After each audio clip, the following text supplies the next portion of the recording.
Good morning, everybody. Good morning. There was an author in America called Paul Miller. He does teaching seminars. But he would always start them in a particular way. He would write on a wee board behind him, usually a flipboard or something along those lines, these words: "I do nothing on my own. I can only do what I see my dad doing." He would then invite his audience to comment on what they think this person would be like from that one statement. A few answers that he would normally get fell into this sort of category. He sounds a bit weak. He's almost helpless. Does he actually have a mind of his own? Now, if this person's an adult, he needs a little separation from his dad. Has this actual person ever been given counselling? I think they might need it.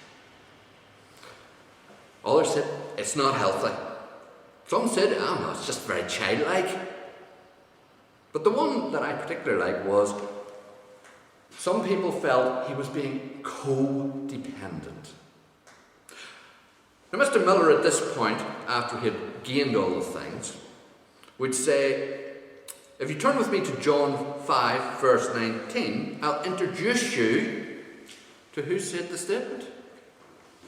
"I tell you the truth. The Son can do nothing by himself. He can only do what he sees his Father doing, because whatever the Father does, the Son also does. By myself, I can do nothing." Within this world, there is generally an approach which tells us to be independent thinkers. In other words, we're to follow our own star. Listen to what we believe in our conscience as to what's right and what's wrong. But as Christians, by total contrast, we're asked to do the total or complete opposite. What God is actually asking us to do as Christians is to be submissive to his will for our lives. Through Jesus, we see a life that was led submissively. And we know that as Christians, it is Jesus who we are meant to be copying, following. So today, I'm going to talk to us about submissiveness. And I want us to understand one aspect of this. This is the hardest thing for any Christian to do, because it's totally against every aspect of what we've been taught. We're not even seeing churches doing it. We see them standing in opposition to the authorities around them. Because when Jesus said that we were to be submissive, he didn't just mean that we were to obey God, but we were to obey the authority that has been put over us by God, which is human government. Now, this is where we had a problem. We see in the world today many different peoples from all over the world protesting, shall we say, as to what they feel should be their legal rights. They are arguing with the government of their country, of their day. And when we see this in far-flung faces, we say, well, we can understand why they have a hard time. It makes sense. But what happens when we see the exact same thing happening here? Because it does, regularly. We see people protest in many different ways. Let me give you an example from my own experience, which I came across a few years ago. It was very simple, and I nearly got caught up in it. Luckily, for myself, I didn't, but I'll explain why. There was a shift in the trust that I worked for with their human rights policy, how they pay staff, what way everything works and all the rest. So when they were bringing this in, a lot of staff felt a wee bit, they're changing things. It's not going to be to our best interest. We all need to be part of the union. We need to be sure that there's somebody batting our corner. And they went round everybody saying, are you in the union? You need to be in the union. Pressure. And they came to me. And they suggested to me that I should become a member of the union. To which I replied, I can't. It's against my religion. What sort of religion would you have that wouldn't let you join a union? It's just a religion that tells me that I have to be willing to work for my employer exactly as I would as if I was working for Jesus Christ. And if I join a union, and that union says, we're striking, then I can't do that. So therefore, by definition, I can't join a union. And they were quite taken back. I never got an invite to ever join a union again, by the way, so it worked. But that's the level of subtlety that's in some of these things. You see, we get tied in with what submission means to Christ. We need to understand that when he says to submit, he isn't making it a suggestion. He's making it a command. We are to submit to his authority, and he has given us into the hand of the authorities that we're in this world. And that's the hard bit, because we know they don't have our best interest at mind most of the time. But I want us at this point to think about something that's very, very important. And one of the things I'm going to do is make sure I take off this watch, because I've got my other wee clock. So I don't lose an idea of what time it is. But why I want us to think about this is, there is a consequence that is very important for us to take on board should we individually decide, well, I want to do it my way. I want to follow my own star here and do what I want. And I want to share that consequence with you. It's in Matthew chapter 7, verses 21 to 23. And it basically reads this: Not everyone who says to me, Lord, Lord, will enter the kingdom of heaven, but he who does the will of my Father in heaven. Many will say to me in that day, Lord, Lord, have we not prophesied in your name, cast out demons in your name, and done many wonders in your name? And I will declare to them, I never knew you. Depart from me, you who practice, and in this version here it's lawlessness. But some of you might have rebellion or transgression or a number of different other words there. But what does it mean? Well, you could put those who don't practice submission, because that's exactly the same meaning that can be taken from this. If you practice anything but submission to the authority of God in your life, you are practicing rebellion, because you're saying, I don't agree. Now we might say, well, we're encouraged as children to express our own opinions, especially in school. I mean, it's getting quite remarkable how much modern education encourages young people to question the status quo around them. But what it's actually doing, and very subtly as well, is it's teaching them to think for themselves. This was a wonderful example of what was done in Genesis to Eve by a serpent. He suggested she should think for herself. He suggested, well, I know God told you that, but you've been looking at this tree. I'm paraphrasing, by the way, in case you wonder where this is. You've been looking at this tree. You've been admiring the beauty of it. You love the scent that's been given of it. It's something that continually is calling you back to itself. Wouldn't you like a wee taste of it? You know it's going to be succulent. You know it's going to be beautiful. You know it's going to be the best taste you ever got. Did she know this? No. She had been told, if you eat of that tree, you will die. Or, to be more exact, dying, you will die. That was all she was told. So she knew there was a consequence if she ate of this tree. She could eat of any of the rest of the trees in the garden, and believe me, their fruit were beautiful. Better than anything we've ever tasted. This is the reality of life. However, this one tree was always bringing her back. And it was suggested, as I said, that maybe she should try and taste it. But she realised, of course, that this would be wrong. She said, no. God said. Remember? God said. She accepted the fact that the authority that was over her at that time, which was Adam and then God said that I'm not to take that. For if we eat of that, if I even touch it, I'm going to die. The serpent, of course, as we all were aware, suggested that maybe that wasn't 100% accurate. He suggested that maybe God was keeping something from her. And he told her what that thing was. He said, if you were to eat of this tree, you would be able to determine for yourself right and wrong.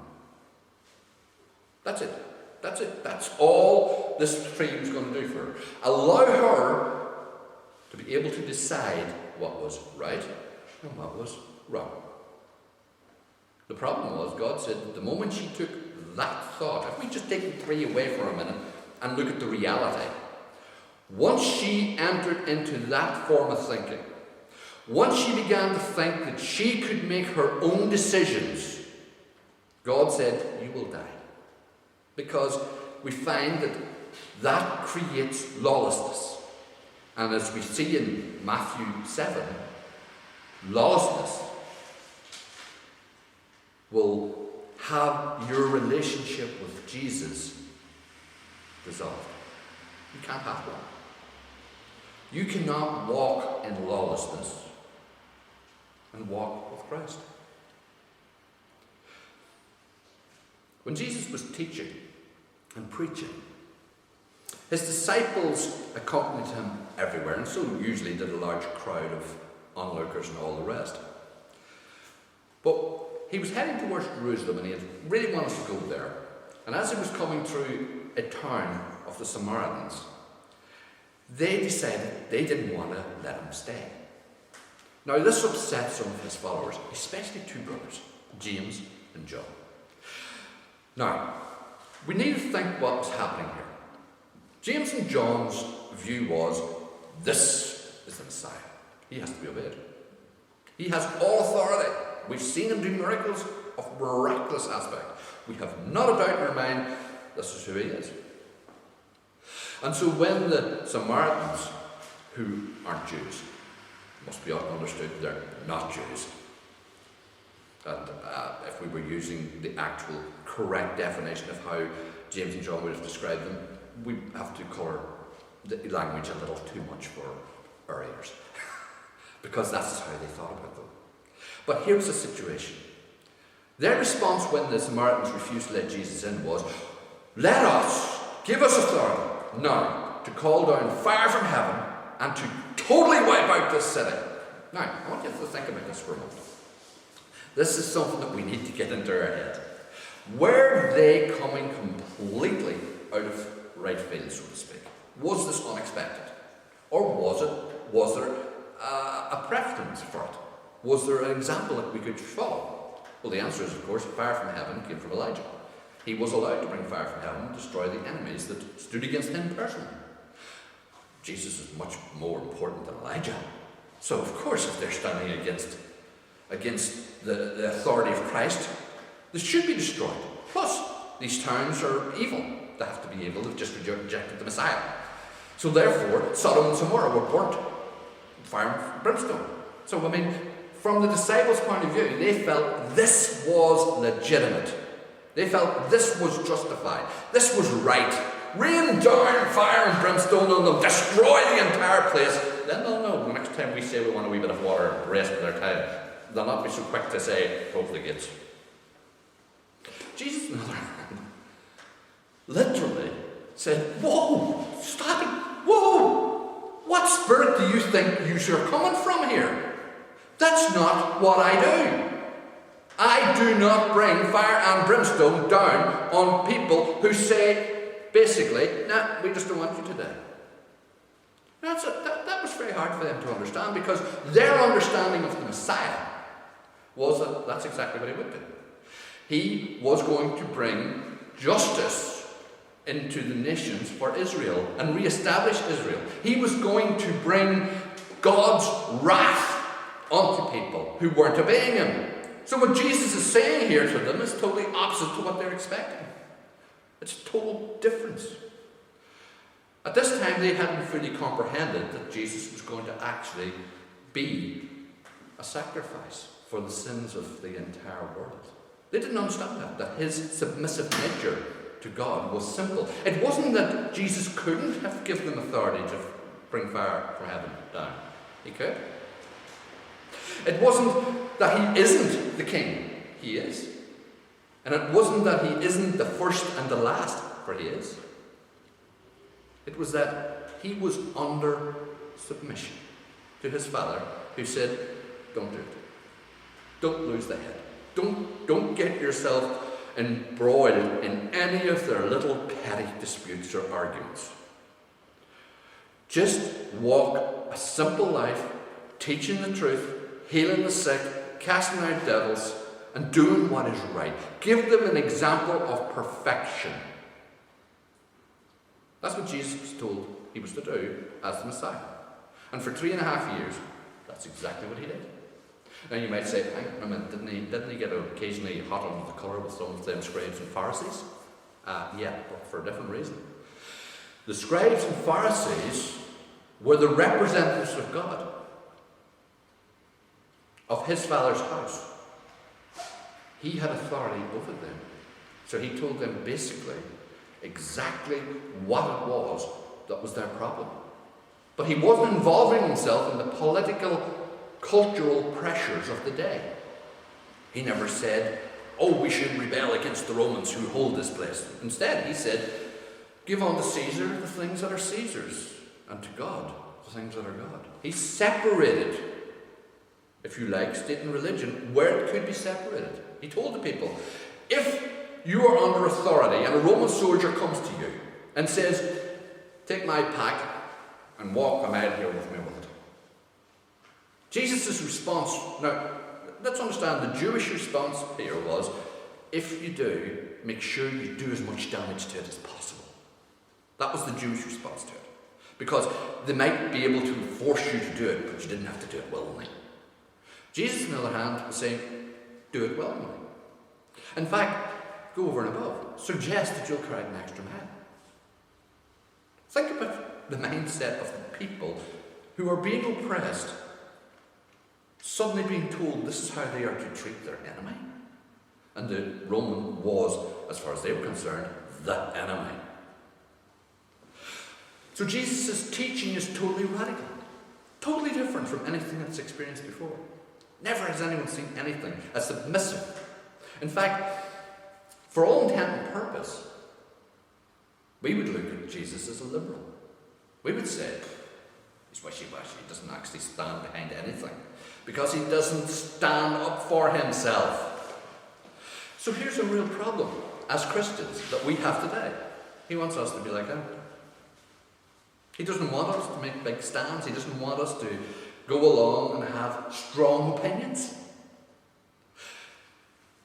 Every so often, when I'm travelling around the place, I'll come into an area that is politically divided in a cultural setting, here in Ireland, of course. And you'll look around and you'll see flags. All right, you get the usual tricolour, jack, all the rest of this, right? You get those. But you'll also get, occasionally, other countries' flags. And when you get the other countries' flags, it's interesting to see that you can tell who will have the Israeli flag up and who will have the Palestinian flag up, as you're driving through the different areas. Because it automatically tells you their mindset and how they think. One sees themselves as having a right to the country. It's ours. God gave it to us. Nobody's taking it off us. The other says, we're oppressed people. We have been taken over. We're being pushed down. We should fight back with everything that we got. And they look for support. Now, considering that within the Northern Ireland standpoint, These are supposed to be Christians who are doing this. Then you realize the problem, that they're not Christians, if we like to put it that way. They're not Christ-like in their approach because they don't submit to his authority. Imagine if the churches in this land, just the churches of all the different denominations who claim to be Christian, obeyed Christ for 1 week. They wouldn't have an argument at all, anywhere. Nobody would fight or dispute or push their own cultural rights. Everyone would be submissive to each other in love of Christ. Not because the other is right, but because Christ asked them to. Not because the other had a stronger argument, but because Christ asked them to. And that's why it's so hard for us as Christians to understand that. Because while we are saved by the blood of Christ, while we are given this salvation and the hope of eternity, here is our problem. We're still very mortal. We're still very much in this world, and we're still very much influenced by everything that we see around us. But everything that we see around us is lies. It's designed by Satan to cause us problems. And you can pick and choose your fights, is what people would tell you. If you think you're going to win one, get on that side. But you won't win one, because you've been asked by God to yield. Now, if you've been asked by God to yield, how can you win? It's just a standard of facts. I want to give you an example. We often get into our head that a person who is submissive is weak. But let's imagine for a moment an imaginary figure like James Bond. 007, license to kill. Okay? He gets his orders. You're to go to this foreign land. You're to represent Queen and Country, or King and Country, whatever it is at the moment. And you are not at any point to kill anyone, overtake any governments, blow anything up, drive any cars beyond the speed limit, or anything else until your orders are renewed. But this is as a diplomatic mission that he's been sent on. So he goes to this country, and everybody recognizes who he is. And they all start to pick on him, and they try to kill him, and they try to do all these things against him, and he's not allowed to retaliate because he's under what? Orders. It's not that he wouldn't have the ability to do these things. He's not allowed.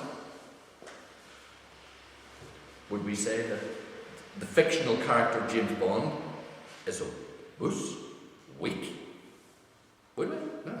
We'd call him a he-man. We'd call him, he's the sort of guy who gets things done. Yet every single one of us are under those same orders. Not to take on anything that's in this world, none of its causes, to back off. Because we have one cause only, to submit our lives to Jesus Christ. And it's a full-time post. Therefore, if you're at work, it's right that you should work. That's a command from God as well. Those who can work should work. But if there's a union involved, you have to give yourself an honest answer. Can you work if the union says strike? If you've made a commitment to the union. Because your word's your bond. That's the other part that God tells you. If you've made a commitment to something, you have to do it. Peter foolishly made a commitment once. He was stopped by people who were collecting the tax for the temple. And they naturally said, "Does your master pay the tax for the temple?" Now Peter's a good Jew. He knows everybody pays the tax for the temple, so of course my master pays the tax for the temple. Problem was, Peter didn't realize that Jesus didn't pay the tax for the temple because he didn't have to. There was different rules applied. So when Peter comes in, not realizing he had done anything stupid, Jesus says to him, Who do the kings of this world demand tribute from? Peter's wondered what this is going to. Then Jesus convinced them. Would they do it from the strangers that they have taken over, or from their own children, their own people? This is tribute. Tribute, by definition, is when you have been taken over by a foreign power, or owned by a foreign power, and you have to pay them money in order to live in your own land. Tribute. So, Peter says, it's always the foreign powers that they take the tribute of, never their own children. And then Jesus explained that as sons of God, we are the children of God, and therefore any tribute that God demands does not have to be paid by us. It has to be paid by those who are not under his family authority. And so, immediately, Peter realizes his mistake. So what's Jesus going to do? Peter's, if you like, already committed it. It was wrong. But what Jesus did was quite remarkable. He says, we'll get Dad to pay it. We'll get him to give it to us so that we don't offend the Jews.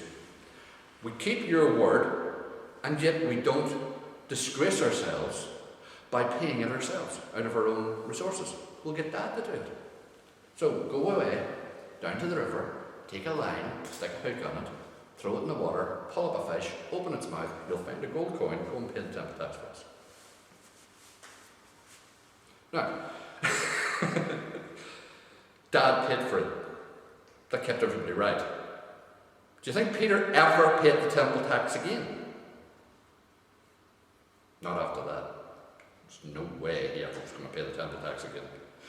Why do we have the story? Because we need to understand that people in this world have a responsibility towards God, and they will have to pay for that. But you, as the children of God, are inheritors of everything. You don't have the same level of taxes or things on you. But to be the children of God, you're subject to him. You have to allow him to rule you. That's where submission comes in. It's impossible to be a Christian and not live a submissive lifestyle. It's not as if this is not spoken about throughout the Bible. 2 Peter 2:18 says to servants, be submissive to your masters with all fear.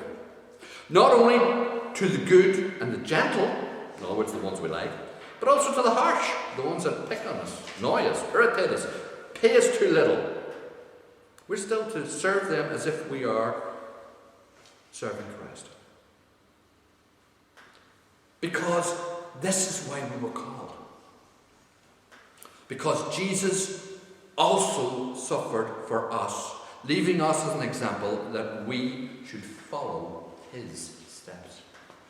You see, this is not our idea. It's his. So what things could we get involved in? Politics? Not allowed. What about getting into the legal system and becoming a judge or a solicitor or a barrister? Not allowed. You can't serve God and do that because you have to be responsible to the things of the law. What about if you were the civil servant? Subject to the government for whatever you want to do. Difficult because the government have a right to determine what you do or what you don't do, to a degree. So you can't join the armed forces, you can't join the police. No, I'm not saying you can't. You have the right to do anything you like. But if you're submissive to Christ, it's impossible for you to be servant to masters. And the point is, if you join the army, for example, they might say to you, I think you should go to a battlefield. I think you should kill people on that battlefield. You might think God doesn't want you to do that. But guess who's going to win? If you've joined the army. How do you avoid it? You don't join the army. That way, your conscience is resolved. It's a problem, yes, in some cases it can be, but not always. We're to be submissive, and we're to make the decisions, and we're to bear the penalty when things go wrong. Do you know, in Israel, at Passover, especially at Passover, the amount of animals that were killed reached not just thousands, but tens of thousands, and some even estimate into the millions. That was young animals, a year old, being executed to cover the blood of the sins of the people. Now, why did this come to my mind? Well, I'll tell you why. Because those animals were under the subject, or submissive, to their shepherds. And the shepherds were submissive to the requirements of the people. So this was how it was done. Was this cruel? Big question. In one sense, it's very cruel. Until we find out who actually asked for this to start. Who said this should be done?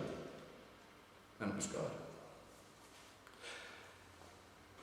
Would God condone the destruction of innocent life? Well, let's ask a question. What if a land becomes so vile, so evil, that it is literally going to impact on everything around it? Should God choose? Has he the right to deal with that? As a sovereign God, he has. It's his property. He can do as he wants. Sodom and Gomorrah are a result. But it wasn't just Sodom and Gomorrah. The entire peoples of Canaan were eliminated by Israel on command of God. And at one time, God even destroyed the entire earth. We always think, all them poor people. Well, let's look at another way. The reason he saved 2 of every type of unclean animal and 7 of every type of clean animal was because all of the rest of the animals were going to die in a flood. Everything died. Everything. God is in charge. But I want you to think of this. We can look now and say, well, we understand that. We understand why that happened. We can see how that was necessary. What about the Holocaust? World War II. What happened to the Jews? A remarkable thing was, in 1935, I think it all started, 32, 35, the whole thing was really starting to kick off.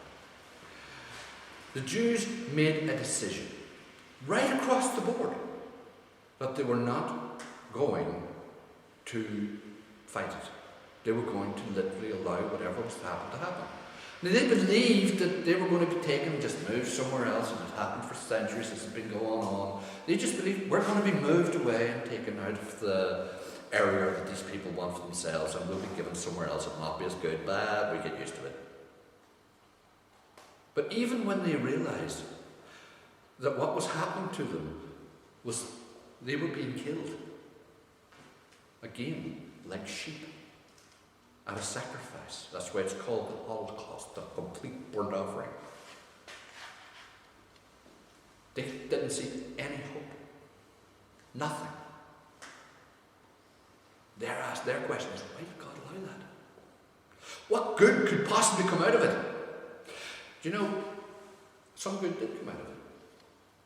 Because if the Jews had have raised an army and started to fight and defend themselves, they possibly could have caused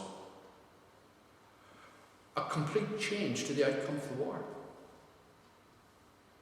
But what they wouldn't have done would have made it possible for the mindset of the nations to change about them.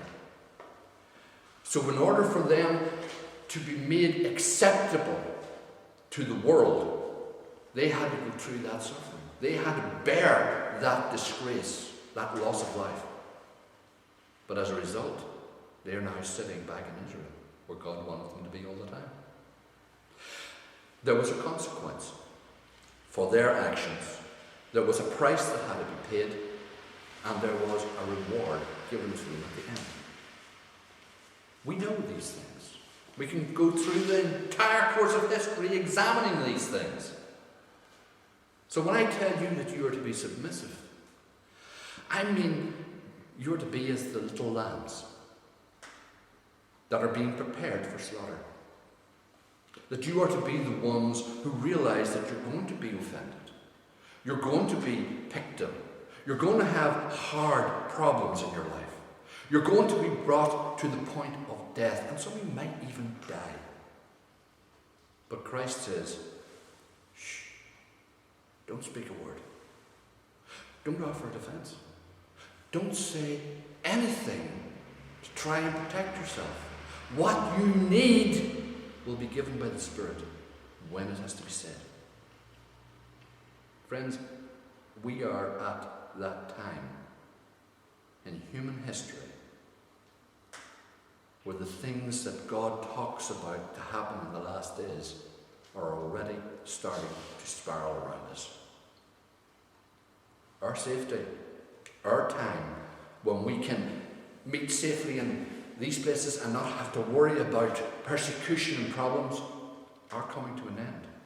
Maybe it might be a few years away yet, but we know that it's coming to an end. And what's going to be most notable about us is how we react when it happens. And to do that, we need to learn submission now. We have to divorce ourselves from everything that's in this world now and not allow it to influence us in any way whatsoever. We can't be influenced by alleged attacks of chemical weapons in other countries and wonder, oh, they had to do it. They had to do it. It's not important.